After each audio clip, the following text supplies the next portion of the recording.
네, 어려운 상황 속에서도 오늘 요한계시록 강해를 하게 된 것이 사실 여기 모이신 분 얼마 되지 않습니다만 이 요한계시록 강해를 또 여기저기서 많이 또 기다리시고 또 사모하시는 분들이 있어서 강해를 안 할 수가 없었습니다. 네이버에 가시면 바른복음 생명 공동체 이렇게 치시면 저희가 이제 올려놓은 파일들이 많은데 사실은 아무런 광고도 안 했는데 조회수가 지금 1700조회수가 넘어갔어요. 그러니까 여기저기 이 많으신 분들이 강해를 좀 사모하고 계셔서 제가 이 어려운 가운데서도 어쨌든 말씀을 함께 나누고자 이렇게 강해를 하게 됐습니다. 오늘 이제 요한계시록 17장 빨리 나가면 18장까지를 해서 마치도록 하고 다음부터는 이제는 이제 모든 심판이 끝나고 심판만 계속하다 보면 꿈자리가 뒤숭숭하지요. 그러면 19장에 가면 이제는 어린 양의 혼인잔치, 우리 주 예수 그리스도와 신부된 우리의 아름다운 혼인잔치가 시작이 되고 그 다음에 천년 왕국이 펼쳐지면서 이제는 새하늘과 새 땅, 정말로 이제는 눈물도 없고 사망도 없고 고통도 없는 그 아름다운 세상인 새하늘과 새 땅이 이제는 요한계시록에서 화려하게 펼쳐진단 말이죠. 그래서 이제는 그 세계로 넘어가 보도록 하겠습니다. 너무 심판이 길어지니까 비도 너무나 길게 길어졌죠. 코로나 심해지죠. 거기다 요한계시록의 심판의 말씀은 계속 있죠. 정말로 우리가 하나님의 은혜 없으면 살 수 없는 그런 시간을 겪게 됩니다. 자, 오늘 요한계시록 말씀 듣기 전에 마태복음의 말씀을 한번 잠깐 넘어보고 갈까요? 마태복음 24장의 말씀을 한번 보겠습니다. 마태복음 24장 신약 41조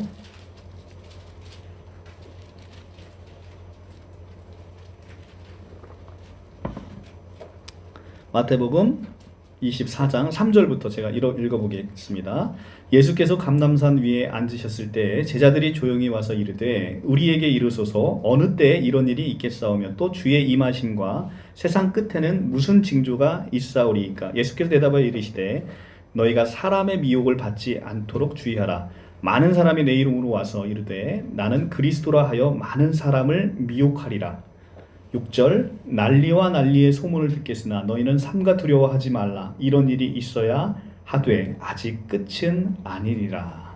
자, 여기서 보면 5절에 보면 많은 사람들이 내 이름으로 이르되 나는 그리스도라 하여 많은 사람을 미혹하리라 라고 하십니다. 예수님께서 마지막 때에 우리에게 있어질 일들에 대해서 말씀을 하셨는데 지금 한국의 우리 실정만 봐도 많은 사람들이 그리스도라 해서 내가 여기 있다 저기 있다 하면서 많은 사람들을 미혹하죠. 신천지, 하나님의 교회, 통일교, 너무나 많은 재림 예수들이 나타나 있는 게 바로 한국입니다. 그러니까 많은 그리스도를 칭해서 그리스도인들을 미혹하는 현상들이 벌어지죠. 그리고 지금 6절은 바로 지금 우리가 겪고 있는 현실이죠. 난리와 난리의 소문을 듣겠으나, 난리와 난리의 소문을 지금 듣고 계시잖아요. 그죠?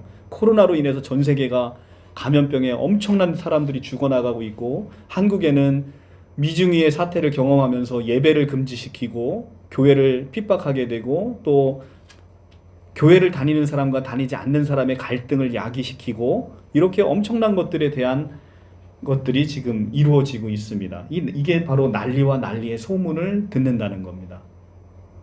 자, 이렇게 마지막 때를 살고 있는 우리가 이제는 요한계시록에 같이 오늘의 이제 말씀을 보면서 이제 예수께서 말씀하신 그 마지막 때를 지금 살아가고 있는 우리가 어떤 마음으로 살아가야 되는지를 요한계시록을 통해서 더 깊이 봤으면 좋겠습니다.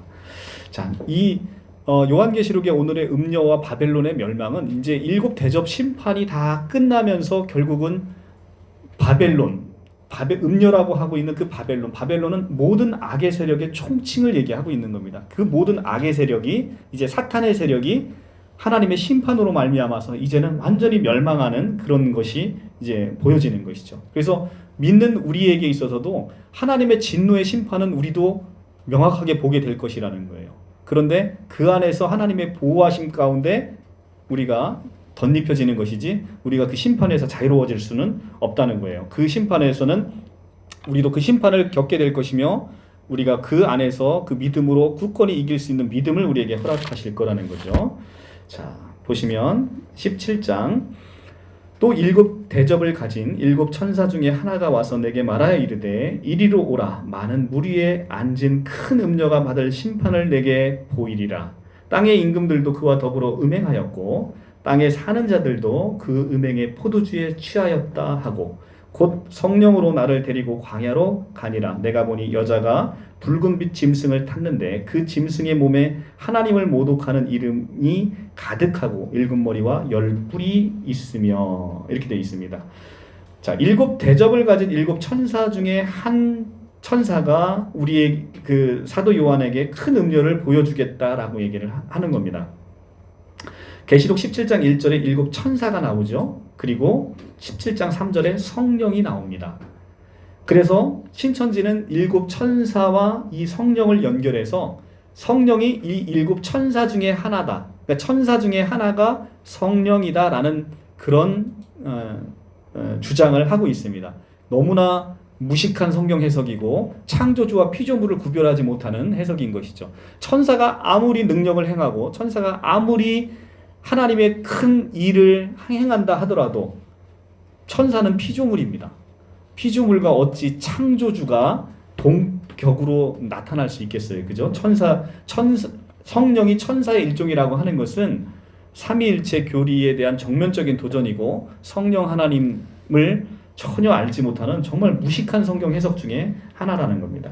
17장 3장에 성령으로 나를 데리고 이렇게 되어 있습니다. 그러니까 성령이 나를 데리고가 아니라 성령으로 나를 데리고입니다. 성령이 나를 데리고라고 하면 그 일곱 천사 중에 하나를 받아서 그것을 성령으로 표시했다라고 우리가 이해할 수도 있겠습니다만 그건 뭐 교리적으로도 틀리는 얘기고 여기서의 본문은 분명 성령으로 나를 이끌고라고 해서 성령과 앞에 천사는 전혀 무관한 존재임이 나타난다는 거예요. 자, 성령으로 나를 데리고 광야에 간다는 것은 예수께서 공생을 시작하시면서 무엇에 이끌려서 가셨죠? 성령으로 이끌려서 광야로 가셨잖아요. 그죠? 우리가 마태복음 4장을 한번 보겠습니다.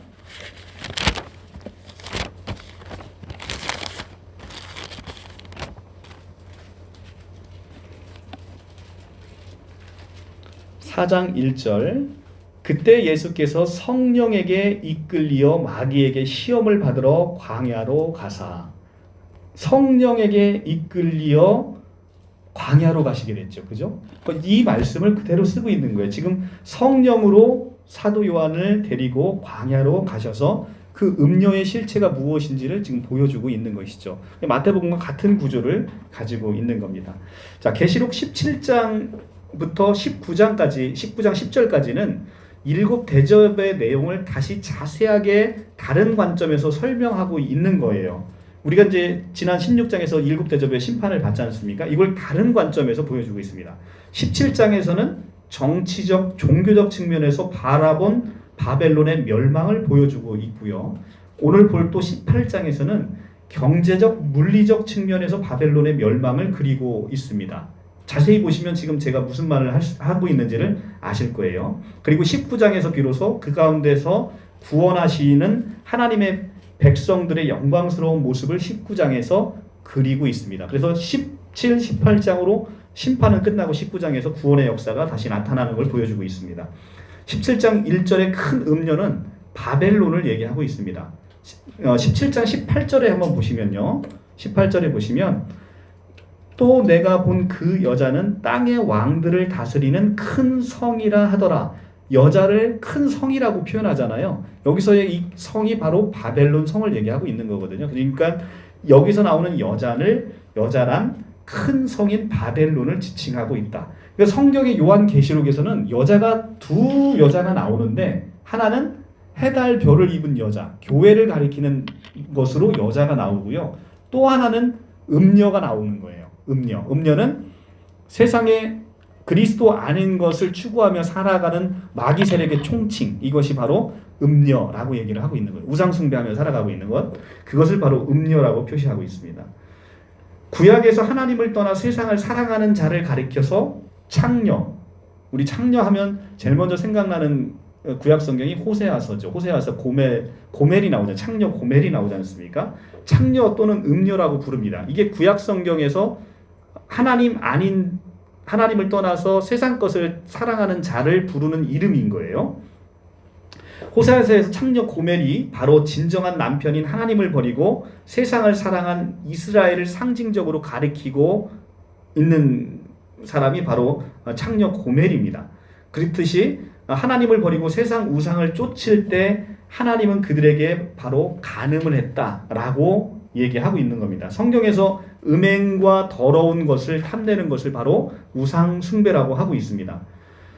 에베소서 5장 5절에서 보면 성경에서 말하는 음행의 영적인 의미는 하나님이 아닌 세상의 것을 사랑하는 것을 우상 숭배다라고 얘기하고 있음을 알게 됩니다. 에베소서 한번 가서 볼게요. 에베소서 5장 5절. 신약 315쪽.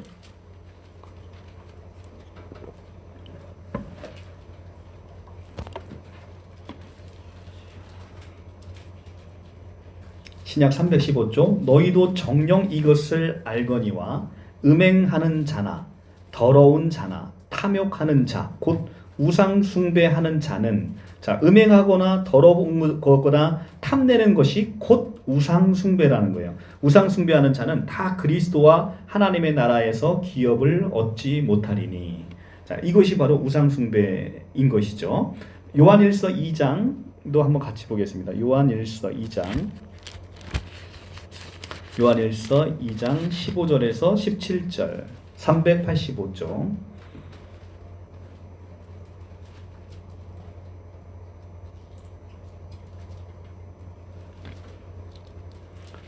요한일서 2장 15절에서 17절. 그들이 바른 길을 떠나 미혹되어 부올의 아들 발람의 길을 따르는도다. 그의 불의의 삭을 사랑하다가 자기의 불법으로 말미암아 책명을 받되 말하지 못하는 나귀가 사람의 소리로 말하여 이 선지자의 미친 행동을 저지하였느니라. 요한일서가 아닌가요? 죄송합니다. 요한일서 389쪽이네요. 이 세상이나 세상에 있는 것들을 사랑하지 말라. 누구든지 세상을 사랑하면 아버지의 사랑이 그 안에 있지 아니하니 이는 세상에 있는 모든 것이 육신의 정욕과 안목의 정욕과 이생의 자랑이니 다 아버지께로부터 온 것이 아니요 세상으로부터 온 것이라. 이 세상도 그 정욕도 지나가되 오직 하나님의 뜻을 행하는 자는 영원히 거하느니라. 아멘. 그죠? 이 세상이나 세상에 있는 것을 사랑하지 말라. 이 세상을 사랑하는 것, 하나님 아닌 것, 그리스도 아닌 것을 사랑하는 것이 바로 우상 숭배인 것이죠. 그래서 우리 육신의 정욕과 안목의 정욕과 이생의 자랑을 두고 살아가는 것, 이것이 바로 우상 숭배. 하나님께서 가장 싫어하는 바로 그 우상 숭배라는 것입니다. 자, 다시 요한계시록으로 넘어오셔서 17장 3절에 성령께서 요한을 데리고 광야로 가십니다. 광야는 교회를 상징하는 여자가 한때 두때 반때 1260일을 거기서 거하면서 양육받는 곳이라고 계시록 12장 6절과 12장 14절에서 우리가 배웠잖아요. 그죠? 그러니까 교회가 1260일 한때 두때 반때 초림과 재림을 얘기하고 있는 바로 그때에 광야에서 하나님의 독수리 날개 보호 아래 있었지 않습니까?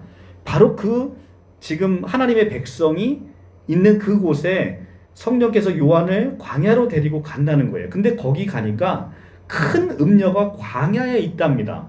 근데 그것이 큰 음녀는 마귀의 세력이고 그 음녀는 바로 지금 광야인 세상에 이미 양육을 받고 하나님 보호 아래 있는 우리와 함께 공존하고 있다는 것을 지금 이 성경에서 보여주고 있는 거예요. 요한이 광야를 가서 봤는데 거기는 이미 한때 두때 반때 교회 공동체가 양육받는 곳인데 거기에 가서 보니까 거기에 큰 음녀인 마귀 사탄 세력이 그 광야에 함께 있더라라는 얘기입니다. 그러니까 요한계시록은 미래에 일어날 어떤 일을 단순히 예언해 놓은 책이 아니라 현재 싸우고 있는 성도들에게 그 전쟁의 정체가 무엇인지를 바로 알고 싸우라는 그런 어떤 병서와 같은 싸움에 있어서 병서와 같은 그런 내용으로 요한계시록이 기록되어 있음을 알 수 있는 거죠. 그래서 에베소서 6장에서 지난주에 저희가 같이 봤죠. 6장에 가면 우리가 전신 갑주를 입으라고 되어 있잖아요. 그래서 우리가 전신 갑주를 입고 지금 우리가 싸우는 싸움이 바로 이 영적인 싸움이다라는 것을 지금 요한계시록이 우리에게 보여주고 있습니다. 그래서 우리는 이 싸움에서 하나님의 전신 갑주, 우리 주 예수 그리스도의 전신 갑주를 입고 넉넉히 이겨야만 되는 그 영적인 싸움이 바로 우리가 지금 처해 있는 이 마지막 때에 처해 있는 우리가 진정으로 싸워야 되는 싸움인 것이다 라는 걸 지금 보여주고 있습니다. 에베소서 6장을 한번 가서 보고 오겠습니다. 에베소서 6장, 에베소서 6장. 자, 지난주에 같이 봤죠. 6장 10절 317쪽에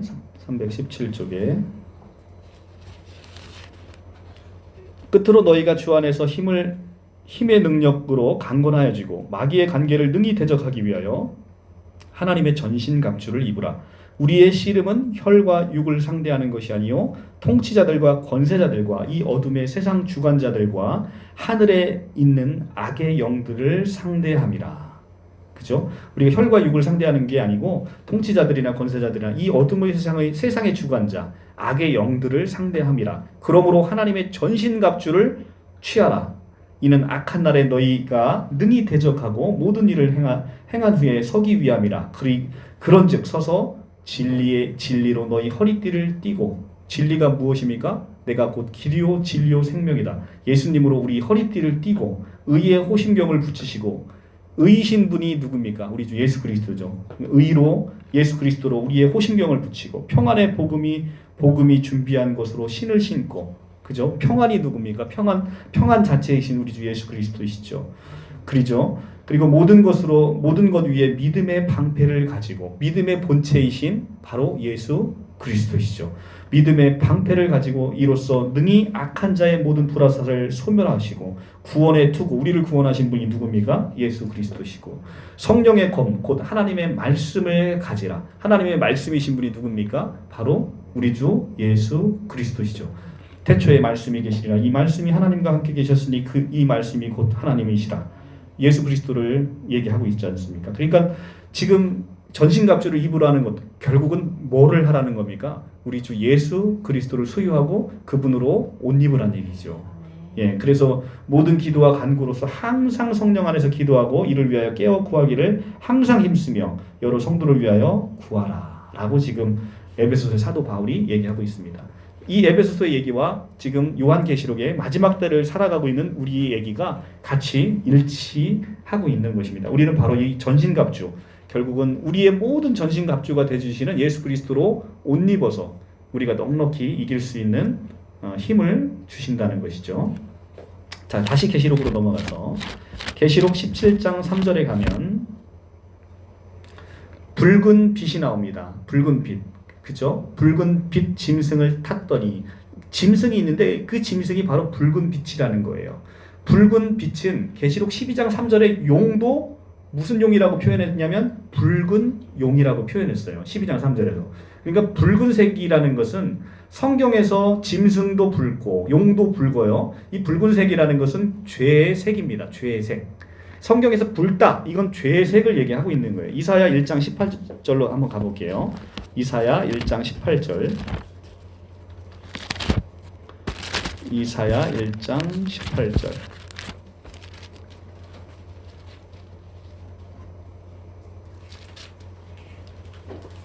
붉은색은 죄의 색입니다. 여호와께서 말씀하시되 969쪽입니다. 구약 969쪽. 여호와께서 말씀하시되 오라 우리가 서로 변론하자. 너희 죄가 주홍 같을지라도 눈과 같이 희어질 것이요 진홍같이 붉을지라도 양털같이 희게 되리라. 자, 주홍같이 붉은 게 죄입니다. 그것을 우리가 양털같이 희게 해주신다는 거예요. 무엇이? 예수 그리스도의 보혈이. 그러니까 붉은색은 붉은 용, 붉은 음녀, 붉은 짐승이 입고 있는 그 붉은색은 죄의 색인 거예요. 죄의 색은 세상의 힘과 영광과 부와 사치, 허영의 색인 것이죠. 그래서 계시록 18장에 나오는 멸망하는 바벨론도 역시 붉은 옷을 입고 있다라고 계시록에서 얘기하고 있습니다. 계시록 18장 16절을 한번 가볼까요? 18장 16절에 보시면 이르되 화 있도다. 계시록입니다. 요한계시록 18장 16절 이르되 화 있도다 큰 성이여 세마포 옷과 자주 옷과 붉은색 옷을 입고 금과 보석과 진주로 꾸민 것인데, 자, 이 큰 성은 바벨론 성입니다. 이 바벨론 성이 붉은 옷을 입고 있다라고 얘기를 하고 있는 겁니다. 죄색이기 때문에 그런 것이죠. 17장 4절에서 그 여자는 자줏빛과 붉은빛 옷을 입고, 이 여자는 바로 음녀잖아요. 그죠? 이 성경에서 요한계시록에서 특히 여자가 2명 나온다고 했는데 하나는 해달별을 입은 교회 공동체고 하나는 음녀를 얘기하고 있다. 여기서 나오는 여자는 음녀인 것이죠.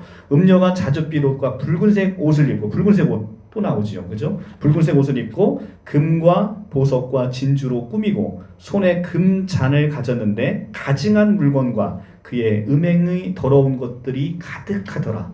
자, 이 음녀를 표현하고 있는 17장 4절이 지금 바벨론의 모습을 얘기하고 있는 18장 16절하고 지금 방금 읽었던 거하고 내용이 상당히 비슷하잖아요. 그죠? 18장 16절에 이르되 화 있도다 큰 성이여 세마포 옷과 자주 옷과 붉은색 옷을 입고 금과 보석과 진주로 꾸민 것인데, 자, 큰 음녀와 큰 바벨론이 묘사가 동일하다. 동일한 것을 설명하고 있다는 걸 알 수 있는 거예요. 그러니까 큰 음녀는 바벨론을 상징하고 있는 거죠. 큰 음녀와 바벨론은 동일 대상을 가리켜서 보고 있는 거예요. 그래서 음녀가 가지고 있는 금잔에 들어있는 가증하고 더러운 것은 모두 우상숭배, 즉 음행인 것입니다.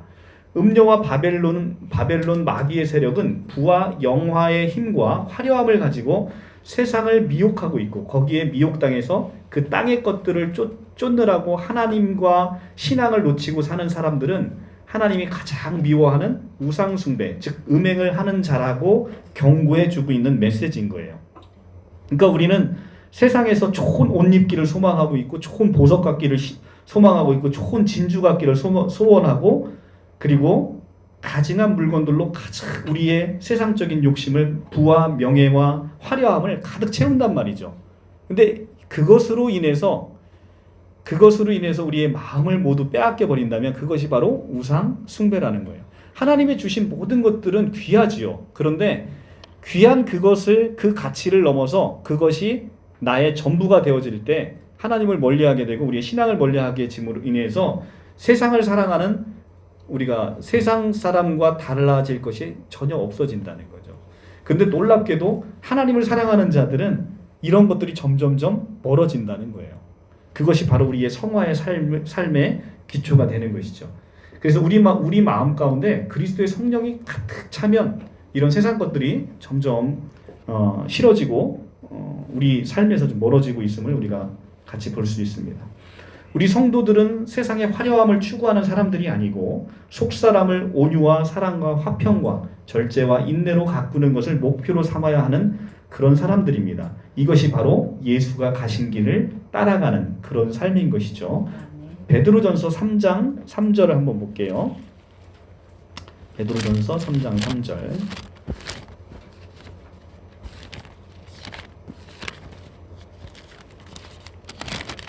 베드로전서 3장 3절. 379쪽.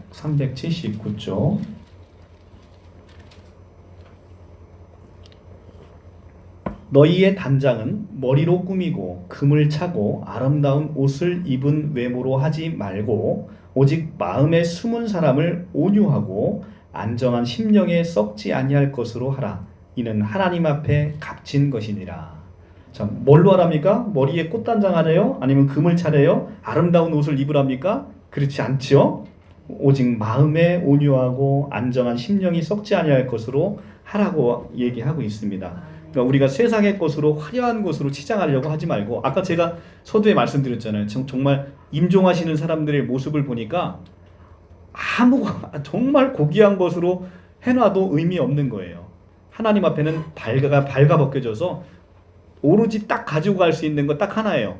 믿음 하나 가지고 우리가 하나님 앞에 가는데 그 믿음이 없으면 영원히 꺼지지 않는 유황불에 떨어지는 심판에 떨어지는 것이고요. 그리고 그 믿음이 있으면 하나님의 심판에서 어린 양의 혼인잔치, 우리 성자 예수님의 아름다운 신부로 옷 입혀져서 아름다운 그 혼인잔치에 초대되는 것이고요. 우리는 그 두 갈림길에 마지막 때에 가게 되는 것이죠. 17장 계시록 17장 5절을 보겠습니다. 17장 5절. 그의 이마에 이름이 기록되었으니 비밀이라. 자, 이마에 이름이 기록되는데 그게 비밀이래요. 큰 바벨론이라 땅의 음녀들과 가증한 것의 어미라 하였더라. 자, 비밀이라고 하면서도 그 바로 다음에 답을 가르쳐줘요. 근데 희한하죠? 비밀이라 하면서 비밀이 큰 바벨론이고 땅의 음녀랍니다. 결국은 그 이마에 이름이 기록되어 있는데 이 음행하는 자의 이 이름에 기록되어 있는 게 바로 바벨론이라고 이름을 가르쳐 줍니다. 여기서 17장 5절에 이마에 기록되어 있는 비밀이다 할 때 그 비밀은 영어의 시크릿이 아니라 미스테리온입니다. 자, 시크릿이 아니라 미스테리온이라는 건 시크릿은 감추기 위한 비밀이라는 뜻으로 쓰이거든요. 그런데 미스테리온은 알려주기 위한 신비라는 것의 의미가 있는 거예요. 그러니까 결국은 알려지는데 이게 좀 신비다라는 것의 의미의 미스테리온이라는 단어가 이 헬라어 단어가 쓰였다는 거예요. 시크릿이라는 단어가 아니라 미스테리온이라는 단어죠. 미스테리라는 게 그 헬라어 단어에서 나온 거잖아요. 자, 그래서 근데 이름이 뭔가를 바로 이제 알려주고 있고요. 바로 13장에 나오는 그 666이라는 그 짐승의 이름을 이마에 받은 그 땅에 속한 자들을 바로 생각나게 하고 있습니다. 그래서 666 짐승의 표받은 자들, 이 자들이 바로 이 바벨론이라고 칭해지는 자들인 것이죠. 자, 666은 짐승의 표받은 자들이고 하나님의 이름을 받은 자들은 요한계시록에서 뭐라고 되어 있죠? 14만 4천. 그 다음에 흰옷 입은 무리 이렇게 되어 있죠.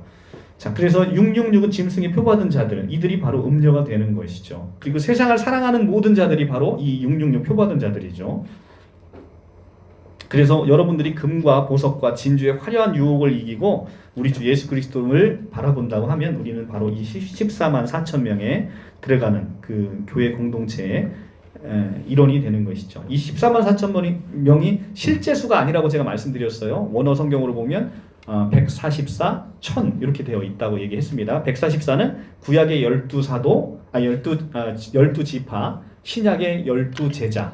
이 12 곱하면 144란 말이에요. 그러니까 구약에 믿는 이스라엘의 전체의 12지파, 그 다음에 신약의 예수의 12제자로 대표되는 신약의 모든 예수 믿는 자들, 이들이 합해진 숫자가 바로 12, 12, 144라는 숫자고 거기에 하나님의 충만의 숫자인 1000을 곱해서 나온 숫자가 바로 14만 4천 명이다. 그러니까 14만 4천 명은 숫자로 14만 4천 명이 아니라 예수 믿는 자들, 구약과 신약의 전체 백성들을 하나님의 교회 공동체를 바로 이 14만 4천이다 라고 얘기를 하고 있다는 거예요. 자, 그래서 이 14만 4천으로 인한 이단이 얼마나 많습니까? 그죠? 이걸 실제수로 해서 선착순으로 구원이 있다라고 하면서 극단적인 종말론을 부추기면서 집안에 있는 모든 재산, 집안에 있는 모든 사랑하는 가족과의 관계를 단절시켜 놓는 그런 사악한 이단들이 얼마나 많냐는 거예요. 이 14만, 그러니까 성경의 해석이 조금 잘못됨으로 인해서 우리가 그렇게 극단적으로 나아가는 것에 얼마나 위험한지를 여러분들 좀 보셔야 됩니다. 자, 17장 6절. 또 내가 보매 이 여자가 성도들의 피와 예수의 증인들의 피에 취한지라.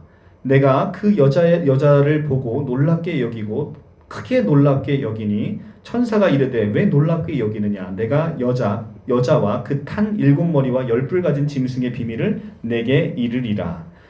자, 17장 1절에 가면 이게 되게 신기합니다. 17장 1절에서는 분명 음녀가 받을 심판을 요한에게 보여주리라 라고 했는데 6절에 와서 보니까 심판을 보여주기는커녕 음녀가 심판받기는커녕 하나님의 백성의 피와 예수의 증인들의 피에 취해 있는 모습, 오히려 승리자의 모습으로 요한에게 보여지고 있다는 거예요. 지금 요한계시록이 약간 지금 17장 1절과 6절을 보면 그러니까 요한계시록이 지금 이해하기가 어려운 것이죠. 이런 모습들을 보니까.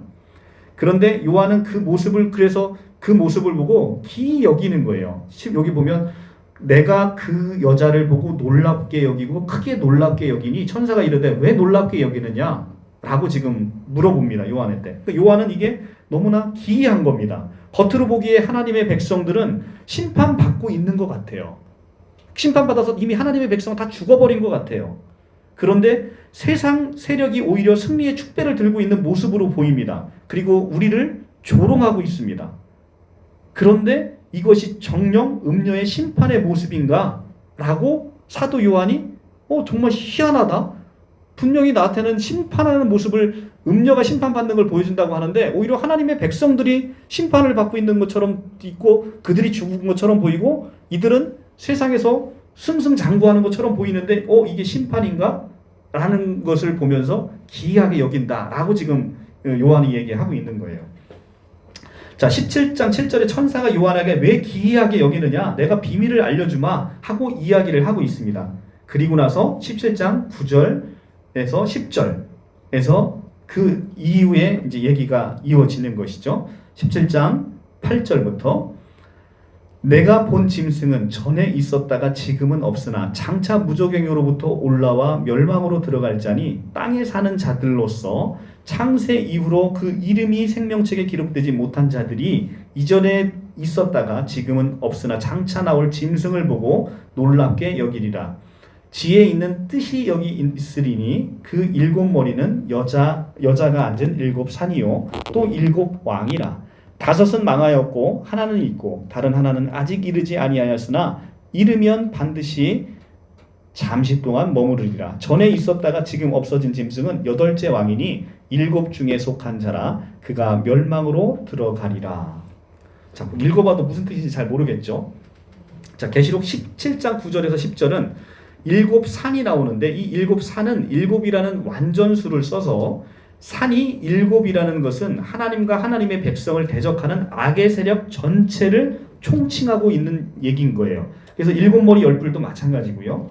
그 일곱 머리 열뿔과 하나님의 전체 세력을 지금 염두에 두고 있는데 다섯은 망하고, 자, 다섯은 10절에 보면 다섯은 망했답니다. 다섯은 망하고 다른 하나는 아직 이르지, 하나는 있고 다른 하나는 아직 이르지 아니하였다. 라는 것에 두 가지 성경 해석이 있는데 첫째는 이 다섯을 역사적으로 이스라엘을 괴롭혔던 다섯 왕국을 가리켜서 하나는 애국, 바벨론, 아수르, 페르시아, 헬라를 지칭해서 이들이 있다가 다 망했잖아요. 그 이들을 가리키는 나라를 가리키고 있다라고 보고 현재 이스라엘을 핍박하고 있는 로마를 가리켜 하나는 있고 라는 표현을 쓰고 있는 것이고 아직 오지 않은 것은 로마 뒤에 올 성도를 핍박하고 있는 사탄을 핍박할 정도의 또 다른 정치 세력으로 이렇게 이해하고 있는 성경 해석을 하는 분들의 일부가 있고요. 또 다른 성경 해석은 음녀가 일곱 머리 열뿔을 가지고 있는 사탄의 대리자로서 엄청난 힘을 받아 이 땅을 핍박하고 승승장구하는 것처럼 보이지만 이미 그 세력의 일곱 중 다섯은 이미 망해버렸고 하나는 겨우 남아있는 상태고 마지막에 최후의 발악을 하다가 한 명이 나타나는데 그 결국에 그 세력마저 멸망할 것이라고 보여주는 그런 성경 해석도 있습니다. 그러니까 결국은 앞에도 말씀드렸지만 세상에서 보면 예수 믿는 사람들이 전부 다 망한 것 같아요.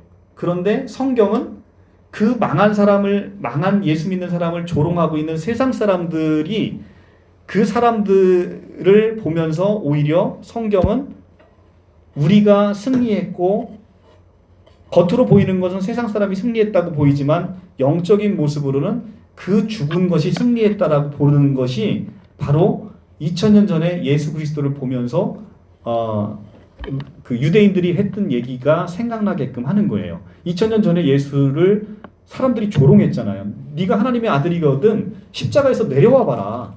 왜 그렇게 너는 구세주라고 얘기하면서 아무런 힘이 없이 그렇게 로마 군대에 의해서 그렇게 짓밟히고 죽어가느냐라고 얘기하는데 예수님은 아무런 힘이 없이 그냥 십자가에 달려 죽으신단 말이죠. 그런데 그 예수를 성경에서는 다 이루었다라고 하면서 그 예수를 승리자라 부른다는 거예요. 이것이 바로 성경에서 얘기하는 패러독스, 역설이라는 거죠. 그러니까 성경은 우리의 모든 관점을 거꾸로 뒤집어 놓는 거예요. 가장 낮은 자가 하늘에서는 가장 높은 자가 되는 거예요. 세상에서 가장 높은 자가 하늘에서는 가장 낮은 자가 되는 거예요. 이것이 바로 성경에서 얘기하는 패러독스라는 거죠. 예수 믿는 자들이 다 핍박받고 전부 다 실패한 것 같아요. 그런데 성경에서는 그들이 이겼다라고 얘기를 하고 있다는 거죠. 그들이 끝내 십자가에 달려 죽는 예수처럼 그들이 바로 이겼다라고 얘기를 한다는 거예요. 자, 8절에서 보면 짐승은 전에 있다가 지금은 없으나 이렇게 되어 있어요. 8절에 그죠? 짐승은 전에 있다가 지금은 없으나. 근데 10절에 보면 또 하나는 있고라고 하면서 서로 모순되어 있는 것처럼 보입니다. 그러니까 사탄은 우리의 실제적인 종국적인 신분과 우리의 종국적인 운명을 뒤집을 수는 없다는 의미에서 지금은 없다. 왜냐하면 사탄은 이미 예수 그리스도의 십자가에 달려 못 박혀 죽으심으로 머리가 밟혀버렸잖아요. 창세기 3장 15절에 원시복음이 처음으로 그리스도에 대한 근거 성구가 나오는 게 창세기 3장 15절이란 말이에요. 창세기 3장 15절에 여인의 후손을 줄 것인데 그 여인의 후손이 사탄의 머리를 밟아버릴 것이다. 이것이 성취된 게 어디서 성취된 거예요? 바로 십자가상에 성취됐는데 지금 이 계시록은 그 얘기를 하고 있는 거예요. 사탄의 머리가 밟혀졌기 때문에 이제는 우리의 운명과 우리의 신분을 하나님의 자녀의 신분에 돼 있는 너희를 다시 이제는 종의 신분으로 바꿀 수 있는 그런 운명적인 사탄의 힘은 없다는 의미에서 그 짐승이 현재는 없다라고 지금 표시하는 것이고, 그런데 지금 현실은 어떻습니까? 현실은 우리의 영적인 성숙과 우리의 거룩을 위해서 우리를 계속해서 미혹하고 핍박하는 사탄이 하나님의 허락하에 잠시 우리와 이 광야에서 함께 머무르고 있다는 거예요. 그런 의미에서 하나는 있고라는 단어가 17절에 짐승의 하나는 있고, 앞에는 하나가 아예 없다라고 얘기하는데 10절에는 하나가 있다 이렇게 얘기를 한단 말이죠. 그 의미가 바로 그런 거예요. 영적으로 우리의 신분적이고 우리의 종국적인 신분을 바꿀 수 있는 그 사탄의 세력은 없다. 이미 십자가에 못 박혀 십자가에 달려 죽어버렸다. 그러니까 십자가에 달린 예수로 인해서 머리가 밟혀서 더 이상 힘을 쓸 수 없는 상태다라는 의미의 없고이고, 지금 현실은 어떻습니까? 우리가 마귀와 사탄과 광야에서 함께 씨름하면서 계속 때로는 미혹받고 때로는 유혹받으면서 우리의 거룩이라는 것을 이루어내고 계시잖아요. 이게 바로 조직신학적으로 우리의 성화에 사탄이 계속해서 이용되고 있는 것이죠. 우리 욥기서에 보면 자세히 나오잖아요. 그죠? 욥의 온전한 거룩이 어떻게 허락이 됩니까? 하나님께서 사탄에게 허락하는 만큼만 사탄이 욥을 건드릴 수 있잖아요. 그러면서 욥이 완전해지지 않습니까? 우리의 삶이 바로 그렇다는 거죠. 그런 의미에서 지금 하나는 있고라는 표현입니다. 그래서 사탄은 이미 그리스도에 의해서 머리가 밟혔기 때문에 여러분들은 이 사탄을 정말 무시해버려도 좋아요. 이 사탄을 조롱해도 좋다는 거죠. 여러분들은 그럴 능력과 그럴 권세가 있다는 거예요. 오늘 아침에 오전에 우리 목사님이 일부 예배 설교하셨지 않습니까? 여러분들 그런 능력과 그런 권세가 있다니까. 그런 능력과 권세를 쓰고 안 쓰고는 여러분들의 의지에 달려 있다는 거죠. 이미 그 능력과 권세를 다 허락하셨다는 거죠. 허락하셨는데 어떤 사람은 그 능력과 권세를 이용해서 거뜬히 내가 이 세상을 이겨내는 힘을 갖고 살아가는 분이 있는가 하면, 어떤 분은 그 능력과 권세를 다 주셨음에도 불구하고 그 마귀의 모습에 벌벌 떨면서 사는 그런 사람이 있다는 거예요. 어떤 길을 선택할지는 it's up to you. 우리에게 달려 있다는 거예요. 우리가 어떤 선택을 하느냐에 달려 있다는 것이죠. 분명한 것은 예수 그리스도가 그런 모든 권세와 능력과 통치, 머리 대심을 여러분들에게 다 허락했다는 겁니다. 계시록 7장 11절에 14절 13절 그들이 한 뜻을 12절부터 봐야 되겠네요. 내가 보던 열 뿔은 열 왕이니 아직 나라를 얻지 못하였으나 다만 짐승과 더불어 임금처럼 한동안 권세를 받으리라. 그들이 한 뜻을 가지고 자기의 능력과 권세를 짐승에게 주더라. 그들이 어린 양과 더불어 싸우려니와 어린 양은 만주의 주시요 만왕의 왕이시므로 그들이 이기실 터시요.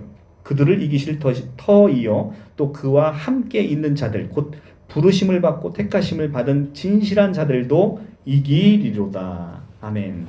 그렇죠? 일곱 머리 열 뿔, 즉 열 왕이 어린 양을 대적해서 싸우고 있답니다. 이것이 바로 16장에서 봤던 아마게돈 전쟁이죠. 어린 양이 하나님이시기에 반드시 승리합니다. 어린 양은 그냥 어린 양이 아니고 이 땅에 초림 때 오셨을 때 정말 너무나 연약한 어린 양으로 오셨죠. 왜냐하면 세상 죄를 짊어지고 우리를 대속해서 십자가에 달려 죽으셔야 되잖아요. 그런데 재림해서 오시는 예수님은 자꾸 신천지는 초림과 재림을 대칭해서 봅니다. 자, 초림 때 예수님이 이랬잖아. 그러니까 재림 때 예수님도 이럴 거야. 이런단 말이죠. 그런데 성경은 절대 그렇게 얘기하고 있지 않아요. 초림 때 예수님은 고난받는 종으로 오십니다. 이사야 53장, 그죠? 그가 찔림은 우리의 허물 때문이요. 그가 채찍을 맞으면 우리가 채찍을 맞음으로 우리가 나음을 입는 거잖아요. 그러니까 그는 고난받는 종으로 오신단 말이죠. 그런데 그 고난받는 종으로 오시는 건 초림 때 예수님이죠. 그런데 재림 때 예수님은 심판주로 오시는 거예요. 초림 때 예수님은 우리의 구속주와 구세주와 우리의 제물로 오시는 거지만 재림 때 예수님은 심판주로 오시는 거예요. 심판주로 오시는 분이 그렇게 나약하게 오시면 심판의 권위가 있습니까? 정말 천군천사와 함께 호령하는 천사와 함께 구름 타고 오셔서 그 엄청난 위대함의 그 힘으로 모든 악한 세력을 결박해야 되기 때문에 심판주로 오신단 말이죠. 그러니까 초림 때 예수님을 자꾸 재림 때에 비교해서 설명하는 것은 그것은 성경의 기본조차를 모르고 있는 거예요. 그래서 재림 때 오시는 예수님은 어떤 영으로 어떤 한 사람의 육체를 선택해서 몰래 오는 이런 게 아니고 정말 모든 사람들이 가시적으로 보고 아 이제 예수님이 다시 오셨구나라는 걸 알 수 있도록 그렇게 우리의 가시적인 눈을 통해서 볼 수 있도록 그렇게 오신다는 겁니다.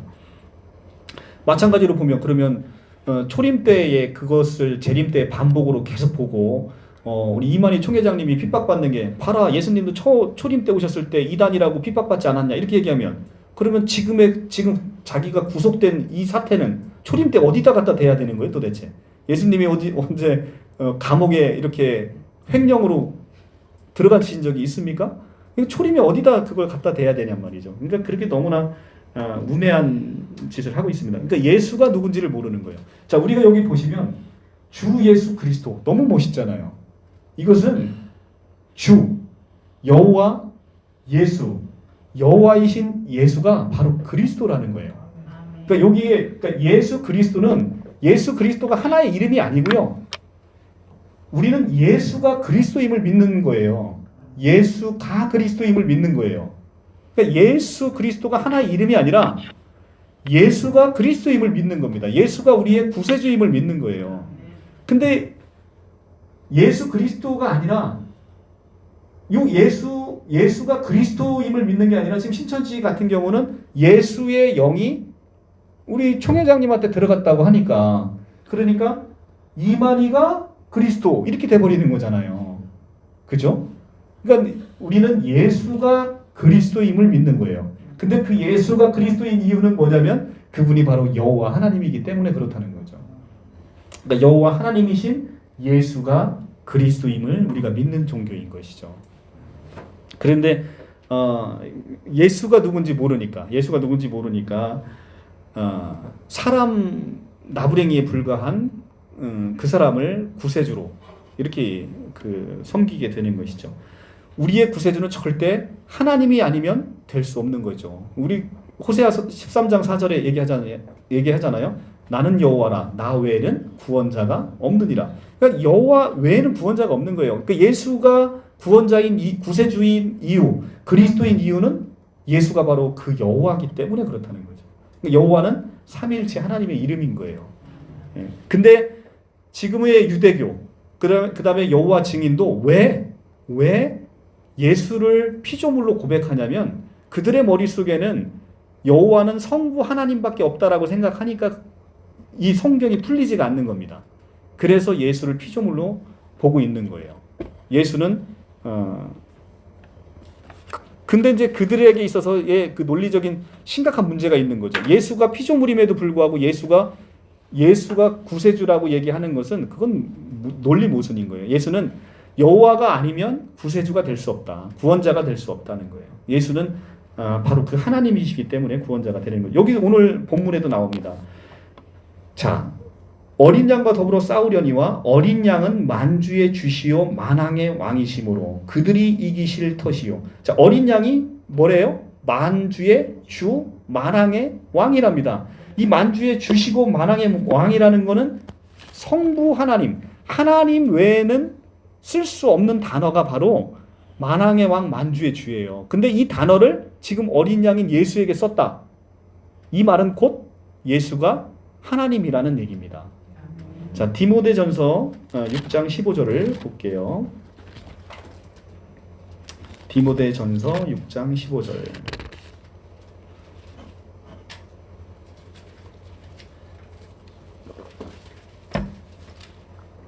342조. 기약이 이르면 하나님이 그의 나타나심을 보이시리니 하나님은 복되시고 유일하신 주권자시요 만왕의 왕이시며 만주의 주시요. 하나님이 만왕의 왕이시고 만주의 주시라는 겁니다. 자, 이 하나님이 만왕의 왕이시고 만주의 주신 이 칭호를 지금 누구에게 쓰고 있어요? 바로 어린 양이신 예수 그리스도에게 쓰고 있다는 거예요. 그러니까 하나님이 만왕의 왕이시고 만주의 주인데 어린 양이 만왕의 왕이시고 만주의 주시라는 겁니다. 그러니까 어린 양이 곧 하나님이시라는 거예요. 바로 그거를 사도 요한이 요한복음 1장에서 너무나 명확하게 얘기하고 있죠. 태초에 말씀이신 예수님이 계시니라. 이 말씀이신 예수님이 하나님과 함께 계셨으니 이 말씀이 곧 하나님이라. 자, 말씀이 육신이 되어 우리 가운데 거하신 분이 누구예요? 바로 예수 그리스도잖아요. 그러니까 이 말씀은 성자 예수님을 얘기하는 건데 이 태초에 말씀이 계시니라 이 말씀이 하나님과 성부 하나님과 함께 계셨으니 이 말씀이 곧 하나님이시라. 너무나 명확하죠. 그러니까 우리 이 말씀이 육신이 되어 우리 가운데 거하신 이분이 바로 예수 그리스도이시고 만왕의 왕이시고 만주의 주시다라고 얘기를 합니다. 그런데 그 엄청난 온 우주를 창조하신 그 하나님이신 예수님이 십자가에 달려 죽으시는데 그 조롱을 받아도 십자가에 내려오지 못하는 거예요. 그게 능력이 없어서일까요? 아니면 하나님의 구속의 완성을 이루기 위해서 우리의 죄값을 위해서 누군가는 그 십자가에 달려 죽어야만 해서 우리의 죄를 용서해 주셔야 되기 때문일까요? 어떤 걸까요? 바로 후자죠. 능력이 없어서 내려오시 못하심이 아니죠. 하나님이신데 그분은 하나님이신데 그분이 하나님이라는 것을 우리가 안다면 그분이 정말 힘이 없고 나약해서 내려오지 못하는 게 아니라는 거죠. 그죠? 그러니까 그분의 모든 그 고난은 결국은 우리를 위한 고난인 거예요. 그게 이제 이사야 53장으로 한번 가볼게요. 그 고난받는 종의 노래에서 그분의 고난이 왜 우리에게 의미가 있는 것인지가 그대로 나오는 거죠. 이사야 53장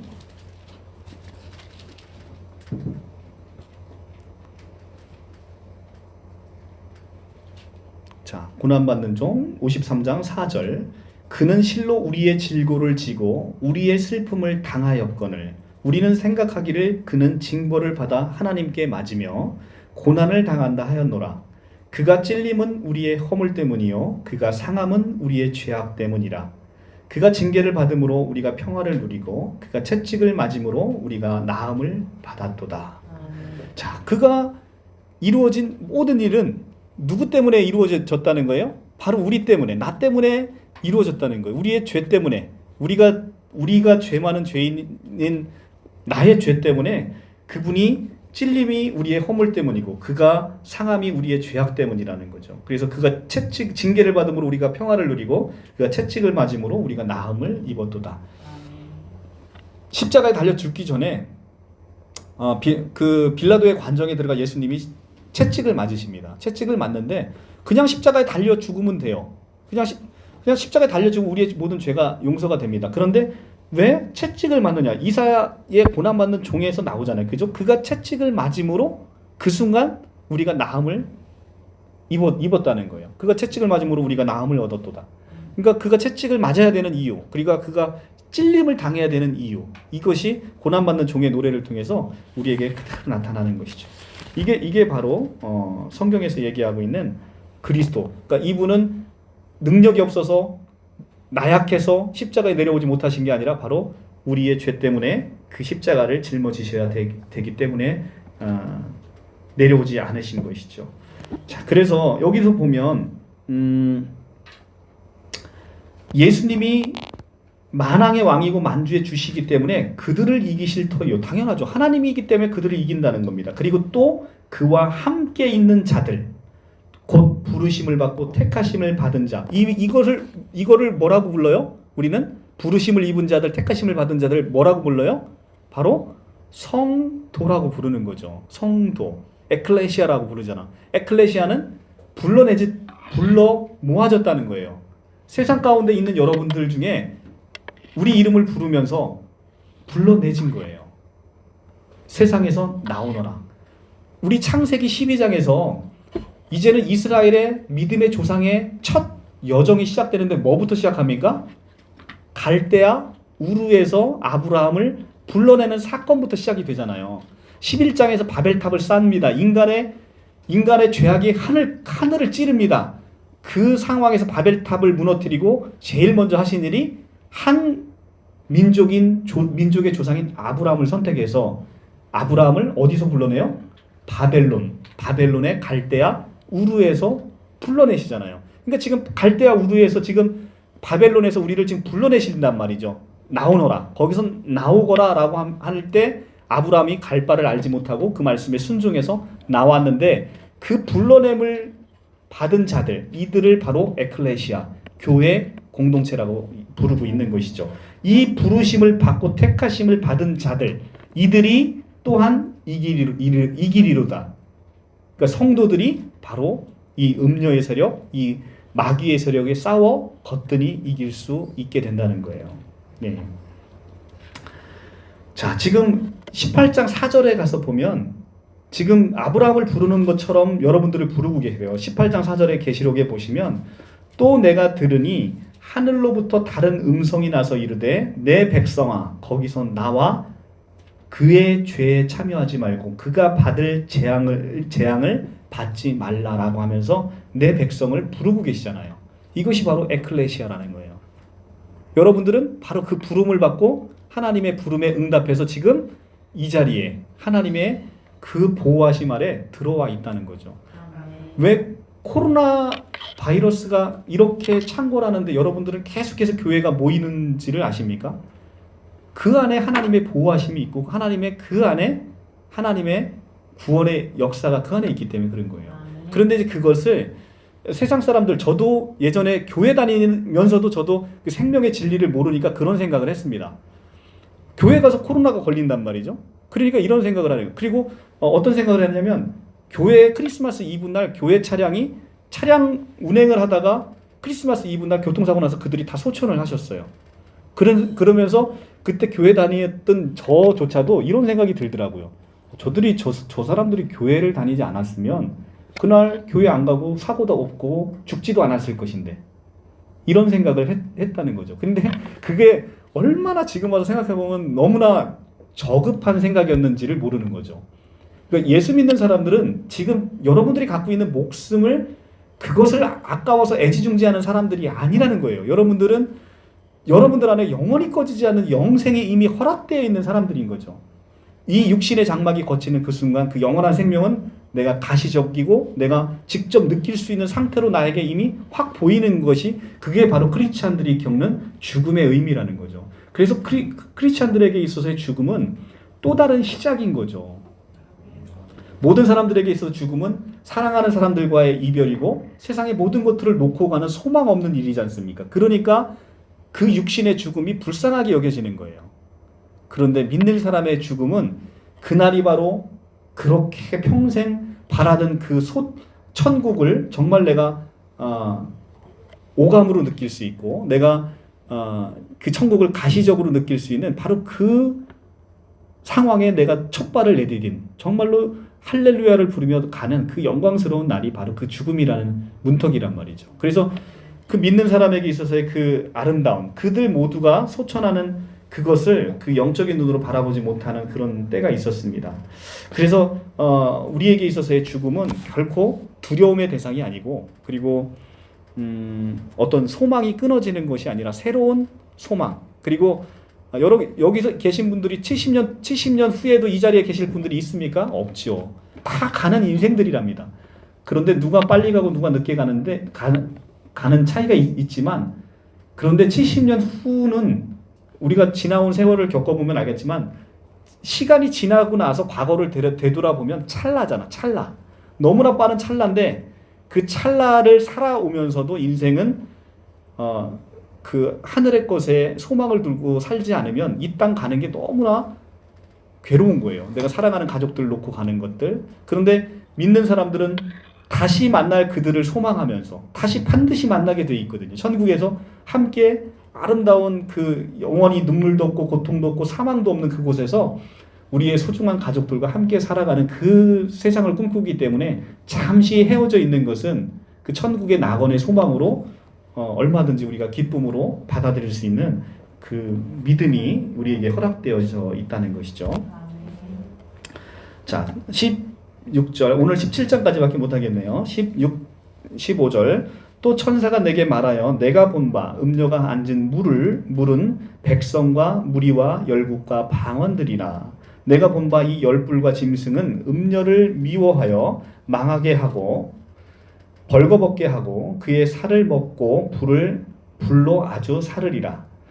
이는 하나님이 자기 뜻대로 할 마음을 그들에게 주사 한 뜻을 이루게 하고 그들의 나라를 그 짐승에게 주게 하시되 하나님의 말씀이 응하기까지 하심이라. 또 내가 본 그 여자는 땅의 왕들을 다스리는 큰 성이라 하더라. 자, 오늘 17절 15절에 보시면 백성과 무리와 열국과 방언, 계시록을 하면서 계속해서 여러분들 말씀드렸죠. 같은 단어가 4번 반복하는 것은 세상 전체를 가리키고 있는 유대인들의 관용구다. 백성과 무리와 열국과 방언, 이 비슷한 단어의 4개의 반복은 각각의 뜻이 있는 게 아니라 세상 전체, 사방, 그러니까 우리 세상을 표현할 때 동서남북 사방으로 표시하듯이 같은 숫자 4개를 반복함으로써 세상 전체를 가리키는 관용구이고, 물은 타락하고 중생하지 못한 세상 전체를 가리키는 단어로 쓰입니다. 그래서 계시록은 바로 그 물과 짐승이 동일한 것으로 묘사되고 있다는 거예요. 구약에서 세상 원수를 가리켜 깊은 물이라고 이렇게 표현을 하고 있습니다. 그래서 물은 구약에서 세상 원수와 짐승과 같은 의미로 쓰이고 있습니다. 한 구절만 보고 갈게요. 시편 18편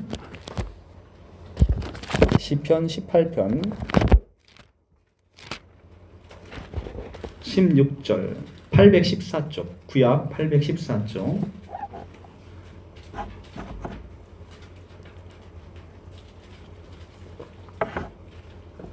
그가 높은 곳에 손을 펴사 나를 붙잡아 주시며 많은 물에서 나를 건져내셨도다. 나를 강한 원수와 미워하는 자에게서 건지셨으며 그들은 나보다 힘이 세기 때문이로다. 나를 건지셨는데 어디서 건지셨대요? 많은 물에서 건지셨다는 거예요. 많은 물에서. 시편을 폈으니까 124편도 한번 보겠습니다.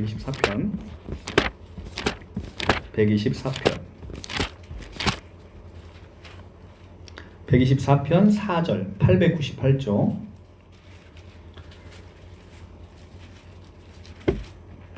(3절부터) 그때 그들의 노여움이 우리에게 맹렬하게 우리를 산채로 삼켰을 것이며 그때 물이 우리를 휩쓸며 시내가 우리 영혼을 삼켰을 것이며 그때 넘치는 물이 우리의 영혼을 삼켰을 것이라 할 것이로다. 자, 물은 어떤 존재입니까? 우리의 영혼을 삼키는 자고, 우리는 어디로부터 구원을 받아야 되는 거예요? 물로부터 구원을 받아야 되는 것이죠. 그래서 이 물은 바로 구약부터 계속해서 물은 짐승과 같이 세상의 원수인 세력, 악한 세력을 상징하는 단어로 물이라는 단어가 쓰이는 겁니다. 그래서 계시록 17장 16절에 천사가 내게 말하되 내가 본 바 음녀가 앉아있는 물은 백성과 무리와 열국과 방언들이라. 자, 그렇죠. 이 물이 온 세상을 덮었다는 거예요. 그래서 내가 본 바 이 열불과 짐승은 음녀를 미워하여 망하게 하고 벌거벗게 하고 그의 살을 먹고 불로 아주 사르리라. 자, 17절에 이는 하나님이 자기 뜻대로 할 마음을 그들에게 주사.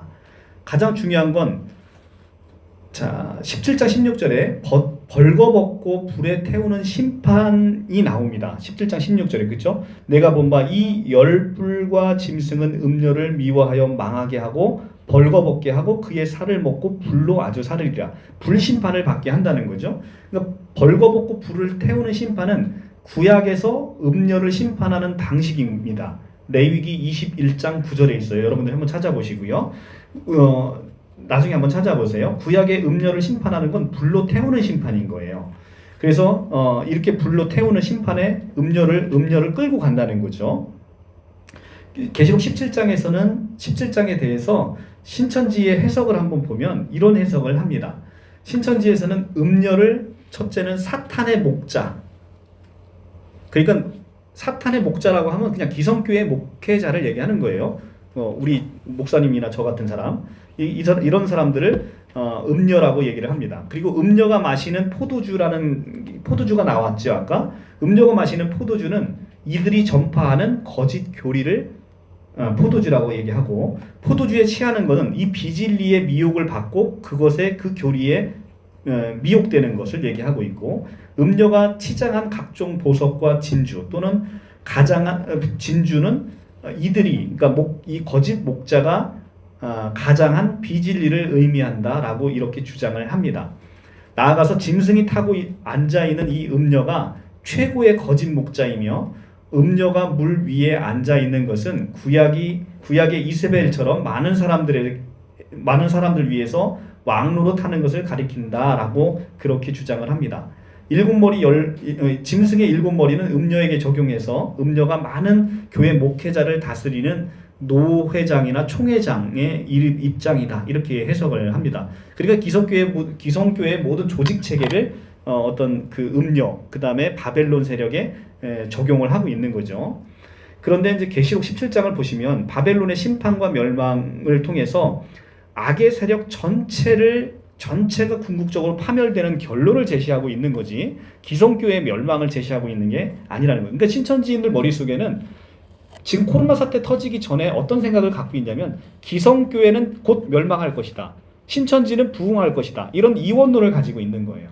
그러니까 기성교회 한기총이 곧 멸망할 것이고, 아마도 이제 신천지가 지금 이런 사태가 없어지면 정광훈 사태를 보면서, 정광훈이 그래도 명목상에 한국기독교총연합회 회장직을 갖고 있단 말이죠. 누가 인정해 줬는지는 사실 아무도 몰라요. 근데 자기가 어쨌든 한기총 회장이라고 하면서 그렇게 떠들고 다니는데, 그걸 보면서 신천지는 봐라, 저렇게 지금 코로나가 사랑제일교회 한기총에 터지면서 한국교회가 저렇게 몰락할 것이다, 이런 것을 이런 어떤 요한계시록의 시대상에 접목을 시키면서 한국교회 세락이 바로 이 요한계시록의 전체에 예언해놓은 자기들의 성경의 해석과 일치하지 않느냐, 이런 주장을 계속 할 거라는 거예요. 너무나 터무니없는 해석을 하는 것이죠. 근데 요한계시록은 전체적인 어떤 기성교회가 아니라, 기성교회도 하나님을 사랑하는 교회잖아요. 그러니까 그것이 멸망하는 게 아니라 악의 세력, 그러니까 교회 이외의 세력과 교회를 지금 비교해 놓고 있죠, 요한계시록은. 그죠? 요한계시록은 어린 양의 신부와 악한 세력을 두 개를 비교를 해놓고 있는 것이지, 기성교회와 신천지를 비교해 놓고 있는 게 아니다 라고 얘기를 합니다. 그래서 바벨론은 신부인 새 예루살렘과 대조를 이루고 있는데, 바벨론을 음료라고 표현한 이유는 바벨론이 바로 하나님을 대적하는 세력으로 활동하고 있기 때문에 그렇습니다. 바벨론의 멸망은, 그러니까 바벨론이라는 것은 이스라엘 역사 중에 가장 이스라엘 백성들이 고난의 시기가 바로 바벨론 포르기였잖아요. 그러니까 바벨론은 이스라엘의 가장 적대 세력의 표시인 것이죠. 바벨론의 멸망은 바벨론으로부터 해방, 즉 새 출애굽에 대한 소망의 성취와 완성으로 이루어지는 거죠. 지금 우리가 오늘 큰 음녀의 멸망을 봤잖아요. 그럼 다음 시간에 바벨론의 패망을 본단 말이죠. 바벨론이 멸망한다는 건 바벨론으로부터 얽매였던 바로 성도들의 출애굽, 영적인 출애굽을 지금 요한계시록이 19장하고 자연스럽게 이끌어가는 그런 맥락으로 소개된다는 것이죠. 그래서 바벨론의 멸망은 성도들의 영적인 출애굽의 성취와 완성으로 이어진다라는 얘기를 지금 요한계시록이 하고 있습니다. 신약 성경은 새 출애굽의 성취가 이미 예수님의 죽으심과 부활하심으로 말미암아 이미 시작됐고 거의 이제는 완성의 단계로 넘어가고 있다. 그래서 여러분들은 이미 그 예수님이 내 사랑하는 자녀야 거기서 나오너라 라고 하면서 이미 그 음성을 듣고 에클레시아 이미 밖으로 세상 밖으로 나와 있는 자들 이 교회 공동체에 이미 속해 있는 자들인 것이죠. 그러니까 얼마나 감사한지 모릅니다. 모든 사람에게 있어서 이 거룩한 초대의 부름은 누구에게나 열려 있다는 거죠. 오늘도 하나님은 지금 세상 밖에서 이 코로나 때문에 자기 목숨이 위태로운 사람들, 이 두려움에 떨고 있는 사람들에게 계속해서 부르고 계시죠. 그렇게 두려워 떨지 말고 내 안에 들어와라. 교회 안에 들어와서 이 교회의 방주인 그리스도 안에 들어와서 너희 생명을 보존하고 너에게 허락된 그 영생을 지키고 그 영생을 소유함으로 이제는 천국 백성이 되고 아름다운 새 예루살렘의 그 일원으로서 새하늘과 새 땅 아래서 사망도 고통도 눈물도 없는 그곳에서 아름답게 나와 함께 살자라는 거룩한 부르심과 초대가 지금도 계속 이어지고 있다는 겁니다. 그것의 역할로서 바로 여러분들이 택함을 입었다는 거예요. 하나님의 지혜에 있어서는 세상이 자기 지혜로 하나님을 알지 못하기 때문에 전도의 미련한 방법으로 하나님의 이 복음이 전파되기를 하나님이 기뻐하신다라고 고린도전서 1장에 그렇게 선포하고 있잖아요. 세상은 자기 지혜로 하나님을 알지 못하는 거예요. 그래서 하나님은 여러분들을 그 예언자로, 그 전도자로, 그 선지자로 세워서 여러분들을 세상 가운데 보내셨다는 거죠. 그러니까 여러분들이 할 일은 계속 뭐예요? 어찌됐든 요나처럼 요나가 정말로 니느웨가 구원받게 하기 싫어서 모기 소리로다 얘기하는 거예요. 야 니네 취하면 힘든데 그 소리를 듣고 그 하기 싫은 그 소리를 듣고서도 하나님이 역사하시니까 그 앵앵거리는 그 모기 소리 니네 이제 며칠 있으면 신부한테 하는데 그 소리를 듣고 짐승까지 다 회개하잖아요. 그죠? 짐승까지도 다 회개하고 이렇게 하듯이 우리의 말에는 하나님의 권능이 덧입혀지는 거예요. 우리는 아무 힘 없어요. 그런데 하나님이 시키신 대로 우리가 이 복음을 전할 때 거기에 하나님의 능력이 덧입혀져서 온 나라가 회개하는 이 놀라운 역사가 지금 이 한국에도 간절히 필요한 때인 것이죠. 우리가 이 요한계시록을 통해서 오늘 그렇게 멸망되어지는 바벨론, 이 음녀의 세력을 보면서 그 안에 우리 사랑하는 형제자매, 사랑하는 우리 동료들이 속하지 않도록 우리가 간절히 기도할 때인 것 같습니다. 그것이 오늘 요한계시록의 17장에서 전하는 메시지인 것 같아요. 자, 다음 시간에 18장 하고 오늘 여기서 마치도록 하겠습니다.